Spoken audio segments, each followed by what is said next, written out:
खैरवा सिवान मुख्य मार्ग के लक्ष्मीपुर ओवरब्रिज पर रविवार की अहले सुबह अचानक स्टीयरिंग फेल होने के बाद ब्रेक फेल होने से ट्रकों के आमने सामने भीषण टक्कर हो गया, जिसमें एक ट्रक बुरी तरह क्षतिग्रस्त हो गया। इसके चालक गंभीर रूप से घायल हो गया। टक्कर इतना जबरदस्त था कि उसकी आवाज से स्थानीय लोगों की भीड़ उमड़ पड़ी। टक्कर के बाद कुछ घंटों तक आवागमन बाधित रहा। जैसे ही पुलिस पहुंची तो क्षतिग्रस्त ट्रक को जेसीबी से हटाने पर आवागमन चालू हो गया। स्थानीय लोगों की मदद से घायल ट्रक चालक को मैरवाधाम के समीप निजी अस्पताल में भर्ती कराया गया, जहां वह इलाजरत है। घायल ट्रक चालक यूपी के गोरखपुर के सरसोपा गांव के अर्जुन सिंह बताया जाता है। स्थानीय लोगों ने बताया कि सिवान से गोरखपुर जाने वाली ट्रक का अचानक स्टीयरिंग फेल होने के साथ ब्रेक फेल होने पर गोरखपुर से सिवान आ रही ट्रक में आमने सामने जोरदार टक्कर हो गया। इस भीषण टक्कर के बाद बड़ी घटना बाल बाल होने से बच गया।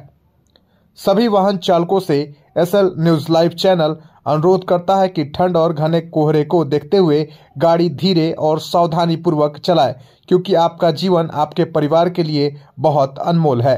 जो ओवरब्रिज से जो ट्रक लड़ी हुई है और यहाँ पे देखा जा रहा है कि आपका जो ट्रक है यहाँ पे आ गया फंस गया है मिट्टी में, कैसे यह घटना घटित हुआ? गाड़ी का स्टीयरिंग फेल हो गया था। किसकी गाड़ी का? यही गाड़ी का। आपकी गाड़ी का स्टीयरिंग फेल हो गया था? हाँ, तो गाड़ी मैंने बाएं काट रहा था लेकिन गाड़ी कट नहीं रहा था। उसके बाद गाड़ी लड़ के बाएं तरफ गाड़ी में लड़ा, गाड़ी लड़ने के बाद पुलिया में लड़ा, पुलिया में लड़ने के बाद ब्रेक फेल हो गया, ब्रेक भी नहीं लग रहा था। धीरे धीरे आके यहाँ जो है मैं नीचे उतारने की कोशिश किया, गाड़ी फंस गया। अच्छा, आपका ब्रेक फेल हो गया, उसके बाद आप जब लड़ने के बाद आप यहाँ पे आकर के नीचे उतर? यहाँ धीरे धीरे आके यहाँ गाड़ी साइड कोशिश कर रहा था, थोड़ा थोड़ा स्टीयरिंग ताकि आगे कोई घटना घटित ना हो, अपना साइड में हम रोक लें कर रहा था, लेकिन उसी चक्कर में गाड़ी भी फंस गया। अच्छा, गलती किसकी? आपके में गलती है? गलती ना उसका है ना मेरा ही है। गाड़ी स्टीयरिंग ना फेल हुआ होता ना उसका बेचारे कुछ होता ना मेरा कुछ होता।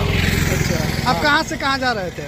हम घर रिक्सोल बॉर्डर से भरे थे, इधर आ रहे थे आजमगढ़। अच्छा, हाँ, अपना नाम बता दीजिए। मकबूल अहमद।